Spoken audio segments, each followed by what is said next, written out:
Ladies and gentlemen, today I want us to talk about the war in Sudan. Now, what is this war about? How did it begin? Is Kenya involved? If yes, how? If no, why is the media reporting otherwise? Those are what we are going to look at in this video. If that is something you are interested in, I urge you to keep watching. And if you are watching for the first time, take a moment and subscribe to this channel so that anytime we produce videos of this nature, YouTube will automatically notify you. What is this war about? Because to understand whether we are involved or not, you must first of all understand what the war is about. And so, ladies and gentlemen, to give you the context, to answer the question, why are these people fighting? Why is there a war in Sudan? Allow me to give you a brief history. We'll look at a brief chronology of how things happened that led to where we are today as far as the Sudan War is concerned. We begin with 1989. In 1989, a general known as Omar al-Bashir took over power through a coup. Now, that was not strange. And why am I saying that was not strange? Before him, there had been several coups. But this of Omar al-Bashir was different because in trying to ensure that he was not overthrown like other coup leaders before him, he decided to have a protection team around him. Military leaders who were given roles to checkmate each other. So it was impossible for them to come together and gang against Omar al-Bashir and overthrow him. That is the year 1989. Omar al-Bashir takes over power. Omar believed in making the army even more powerful. The Sudanese army had been powerful even before Omar. That is why they would do coup after coup. But Omar wanted the army to be even more powerful, but most of all, be loyal to him. So what he did, he invested a lot in the army. But then you see there was a rebellion in the south. The people in the southern Sudan were demanding their independence because they had not benefited so much in the arrangement of Sudan. It appeared that Sudan would favor the people of the north of Arab ethnicity as opposed to the blacks in the south. And so, considering that most oil reserves were in the south, the people of the south wanted their own independence. It was like you produce so much, but you get very little. And so they wanted their independence. So what does Omar do? He sends this army to go and crush the rebels in the south. As he was dealing with the rebels in the south, there is another part of Sudan called Darfur. In Darfur, it's the same case with South Sudan. They were like marginalized, even though their region had a lot of minerals, especially gold. So they rebelled. Because the army was involved in the south, they formed some rebellion and rebelled against the government. So what does Omar do? Omar armed a local Arab militia known as Janjaweed to crush rebellion in Darfur. Janjaweed was very reckless, was very ruthless.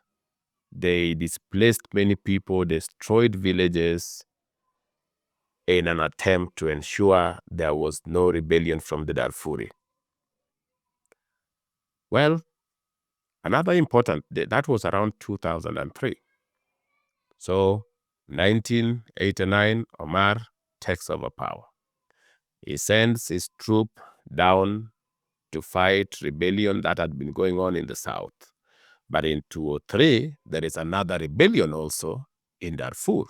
And so, because he does not want to send his army there, the army is busy in the south, he funds a local militia known as Janjaweed. This local militia is very ruthless, and they destroy many homes. They kill many people in Darfur. Well, by 2011, the Southern Sudan gets their independence. When they get independence in 2011, this leaves Omar al-Bashir very weak. And what do I mean by very weak? Most of the oil fields that Sudan's economy depended on now were in the Southern Sudan, the newly created state. And so the economy really started struggling. Omar was scared that this struggle might inspire the military or even the people to rebel with him and overthrow him. So what does he do? In 2013, he turns the Janjaweed, that militia that was fighting for him in Darfur, into rapid support forces. He gives them official status. They are now answering to the National Intelligence Service of the Sudanese people. So they are no longer a militia. They are now part and parcel of the government. The reason as to why Omar was doing this was to ensure that he has a body that can protect him should the military decide to want to overthrow him. At the helm of the newly formed Rapid Support Forces is one General Dagalo, aka Hemeti.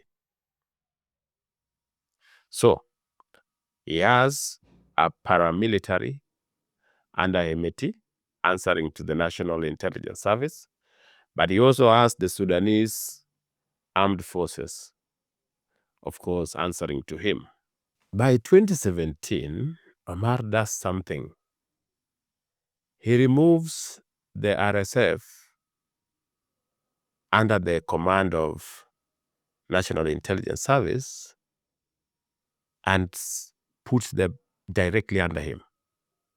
Now RSF and Sudanese army are two bodies, two military wings that report directly to the president. This other body, the RSF, is Omar's protection against the army. Should the army decide to overthrow him, Hemeti and his people will help him. Why is he fearing being overthrown? I've told you, he has lost a lot of oil reserves to the south, and so the economy is struggling.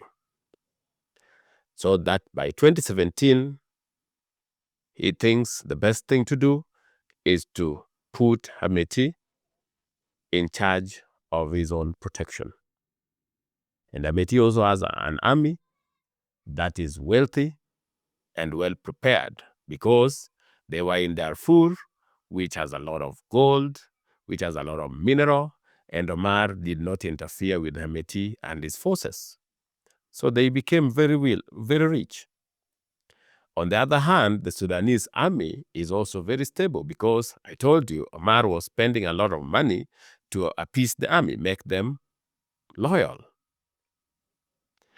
In 2018, things changed because what Omar did to make sure that the army remained loyal and never interested in overthrowing him, he decided to dedicate over 60% of their budget, entire budget, to the security sector. Now, this country was having issues. Remember, their economy has just suffered. They have lost some source of income. So imagine, people need money for school, people need money for medicine and other things. But what does Omar do? Omar takes this money, majority of the money, majority of what is available, and sets it aside for the military, for the RSF and SAF, the paramilitary group and the army. This did not go well. People rebelled. If you remember, that is when we had the very violent demos in Sudan. These demos were all over the country. of Sudan. They rebelled with Omar al-Bashir decision to spend more on security instead of spending more on things that mattered to the common Mwananchi, to the common people. Of course, as expected, both the army and the paramilitary group decided to deal with the protesters. Okay, so many protesters were injured and some were killed. But the protesters didn't back down. So as this went by, the commanders in the paramilitary and the army felt that Omar al-Bashir was not useful to them anymore. Now that the people had rebelled with him and even trying to crack down on the people was not working, the generals put aside their differences, came together and overthrew Omar al-Bashir. So Hemeti, who was supposed to protect al-Bashir, and the army decided to join forces and overthrew Omar al-Bashir. That they did in 2019. Al-Burhan and Hemeti continued with the leadership of the country, with Al-Burhan being the de facto leader of the country and Hemeti being the vice chair. People protested again, and by 2022, they signed another deal where they agreed that they would, both Hemeti and Al-Burhan agreed with the protesters that they would, with the civilian representative of the political parties, that they would have an election and would leave power to the civilian. There was only one problem. In this agreement, the RSF was supposed to join the Sudanese army officially. They were supposed to be swallowed by the army, something that Hemeti was not very comfortable with.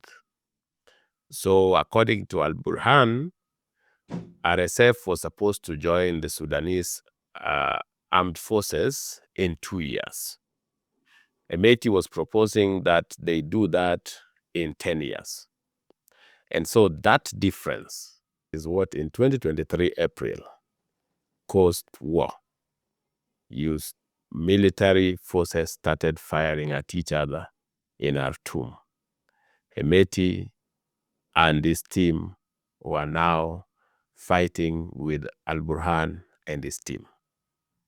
IGAD, that is 2023 April, IGAD wanted peace in that country. And so as part of IGAD's negotiation, General Al-Burhan came to Nairobi and met with President Ruto at State House around 2023 December. Yes, you heard that. General Al-Burhan, the de facto leader of Sudan, came to Nairobi, met with President Ruto to talk about way forward in terms of getting peace. Then in January 2024, General Hemeti also came to Nairobi, just still on the issue of the IGAD peace negotiations, to discuss how to have peace in Sudan. It is something that Kenya usually does. Kenya has hosted leaders from everywhere. Even the other day, there were leaders from DRC Congo. Officials from DRC Congo were in State House to negotiate peace. Okay? So that has happened. Al-Buhar was here in December 2023. Hemeti was here in January 2024. All were here to discuss a proposed peace plan of how the two of them can work together, because the war between them is causing a lot of problems for the Sudanese people, especially the civilian. They have displaced millions of people, and there is a serious hunger in the country, and services have been interrupted, as it's with every war. So that is the history, ladies and gentlemen. Just a recap. 98, Omar takes power. 203, there is conflict in Darfur. Janjaweed is created and funded. In 2011, Southern Sudan gains independence, which takes a lot of oil field from Sudan. Economy is tanking. what does al-Bashir do in 2017? In 2013, he makes Janjaweed an official paramilitary group of the government of Sudan. In 2017, he gives them even more power. He says they are equal to the army. They both answer to him directly. This is Omar al-Bashir. In 2018, he takes almost 70% of the budget and gives it to the army, which angers the people. People rebel. In 2019, the same people he thought were going to protect him, General Emeti and al-Burhan, decide to come together and overthrow him. Once they have overthrown him, there's some transition government that is formed. They try to overthrow the prime minister again. The prime minister resigns in 2022. In that 2022, they also sign a deal. In that deal, they will allow for elections.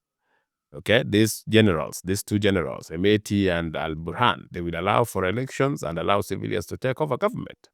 But there's one problem. Emeti is not ready to join the Sudanese army in 2 years, as al-Burhan wants. He is proposing they do that in 10 years. Because they disagree on this, they start fighting each other in Khartoum. That has caused a lot of problem. They did that. The war broke in 2023 April. Now in 2023 December, al-Burhan was in Nairobi to negotiate peace. In 2024 January, Hemeti was in Nairobi to negotiate peace. That is how the war was.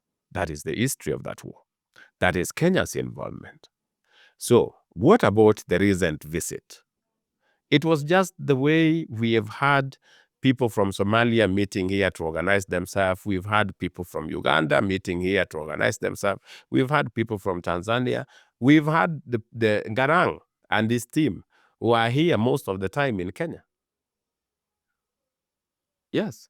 General Museveni, when he was fighting Tito Kelo, his family was here. So that usually happens. Kenya has been a haven for those who seek refuge.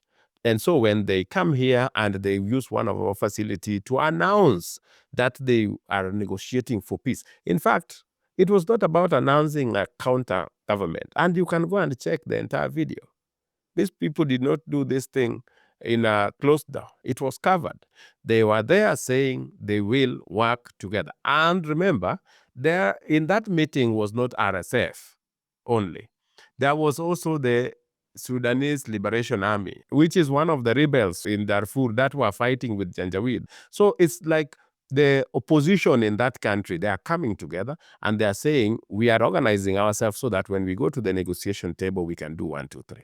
And since they can't do that in Khartoum, they are using facilities in Kenya to do that. What Kenya wants is peace for Sudan. And if there is a section of them that wants to meet here and discuss how they're going to do peace, that is okay. Unless they are doing something illegal, you cannot stop people from gathering and using your country maybe to organize themselves for peaceful purposes. Otherwise, Kenya will not be playing their role as a mediator. Ladies and gentlemen, that is what I think happened in Kenya. But as far as the media is concerned, they will always paint Ruto negatively. It's expected, so that was not something out of the world. When they reported that Kenya allowed RSF to announce a parallel government in Nairobi, that went overboard because then al-Buhar saw that as a betrayal and decided to act. And even I'm told that they have even withdrawn the Sudanese ambassador from Kenya. That was just over-sensationalization of issues, which does not work. That's all I wanted to say, ladies and gentlemen. If you found value in this, let me know in the comment section. And don't forget to subscribe if you're watching for the first time. Otherwise, let us meet in the next video.